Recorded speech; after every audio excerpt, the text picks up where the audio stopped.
Quel matériau allie originalité, beauté, résistance et se décline sous toutes les formes? C'est l'ardoise, qui ne couvre plus seulement nos toits, mais s'installe durablement dans nos intérieurs. Oubliez vos a priori, l'ardoise se décline aussi en couleurs. Du côté de chez vous, amenez l'enquête sur cette matière qui n'a pas fini de vous surprendre et d'inspirer les designers. L'ardoise est un matériau magique. C'est un produit qui a du caractère, qui a une personnalité. Alors c'est vrai que ça ne plaît pas à tout le monde, parce qu'il faut aimer ce bosselage, toutes ces formes, tous ces dessins qu'il y a dedans. L'avantage de ce matériau, c'est d'être des strates superposées, donc un millefeuille. Et dès qu'on va le travailler dans sa profondeur, on va pouvoir obtenir des finitions, des dessins qu'on ne peut pas imaginer au départ quand on rencontre la matière brute. D'ailleurs, l'ardoise est beaucoup plus près du bois que de la pierre. Et chez l'industriel, par exemple, les gens qui choisissent les plaques, ce sont des gens qui viennent du bois et non pas de la pierre. Rendez-vous en Anjou, région connue pour ses carrières d'ardoise. Dans cette entreprise, on conçoit et fabrique notamment des éléments pour cuisine et salle de bain, mais on n'utilise pas du tout l'ardoise locale. Explication.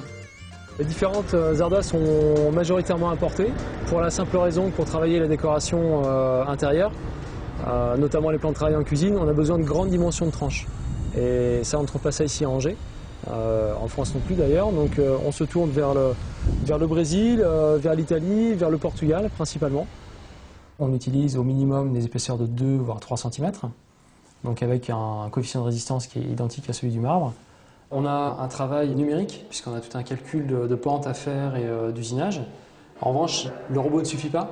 La qualité du grain, la finesse du grain et ce côté sensuel de la pierre, on va le retrouver avec le travail de l'homme, qui va affiner en fait ce grain manuellement, tout simplement.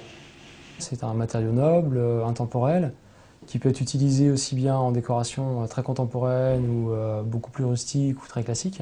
Mais on a une pièce à vivre en pleine évolution, c'est la salle de bain, avec des plans de toilette, des revêtements muraux, parce qu'on peut utiliser l'ardoise au sol, mais au mur également. Les cuisines sont de plus en plus ouvertes sur le séjour, donc on a tendance à avoir des petites touches d'ardoise dans la cuisine, sur un plateau de table par exemple, juste en chemin de table. Et puis on va faire un rappel avec de la plaquette de parement, et on va avoir une harmonie dans la pièce, sans pour autant avoir quelque chose de chargé en termes de décoration.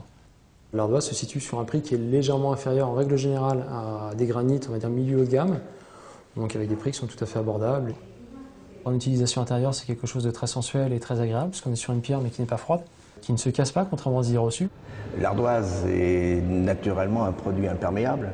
Quand l'ardoise sort de l'usine, le fabricant a huilé, non pas pour spécialement le protéger, mais plutôt pour lui redonner de l'éclat. Une fois par an, le fabricant conseille de remettre un petit peu d'huile. L'ardoise est vraiment un produit très facile d'entretien, en plus d'être esthétique. C'est une matière vivante, naturelle.